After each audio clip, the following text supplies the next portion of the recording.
Good morning. Welcome to Sunday.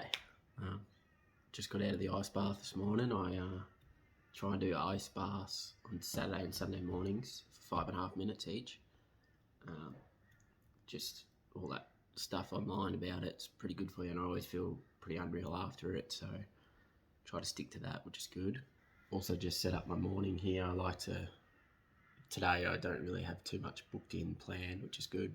I can give me a chance to get on top of stuff, just work-wise. I'm pretty big on trying to put some systems in, not just in my business or work side of things, and even at home and stuff like that, just so that I can just pump it out, nearly turn into a little bit of a robot, and I don't even have to think. I get home, I've got all these checklists that I'll tick off, and morning routine checklists and stuff like that. That way I can always stay on top of it. Sometimes it only takes me 5-10 minutes, but at least once it's all done, it's done. And then on days like this, I'll got a to-do list. I always chuck it on there on my phone, and then if I ever think of something, oh shit, I need to get that done, chuck it on the to-do list.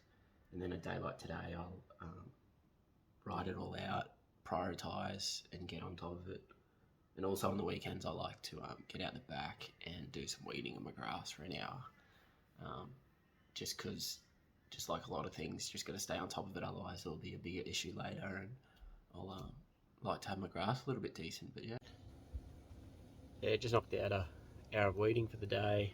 I like to try and keep on top of it.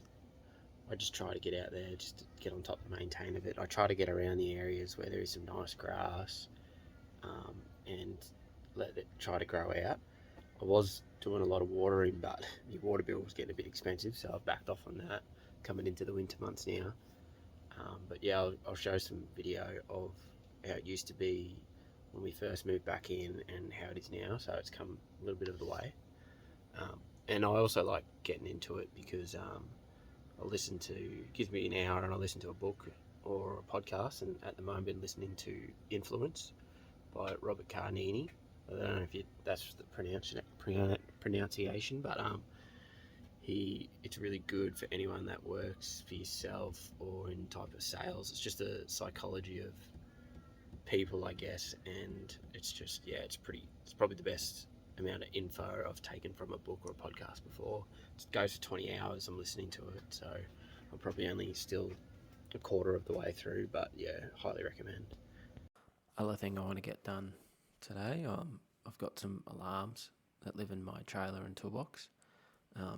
The old remote lived on my keys, but it broke, the little handle for it, so I've got a spare one. So I've got it coded up, and the way I've got to do that is take these batteries out, put them back in, press the code button, and then I'll hook them back up. I'll show you the alarm in action. So shut it away, lock it, and then bam, she's loud. And there you go, got the keys hooked back up. I've also got this alarm here, which goes through my trailer, on my saw bench, ladders, and I normally have my track saw live there. If it gets cut, the alarm goes off, and it's also out of battery, so fix that one up too, and she's good to go. And again, I'll just show you a quick example of the bit of noise she'll create.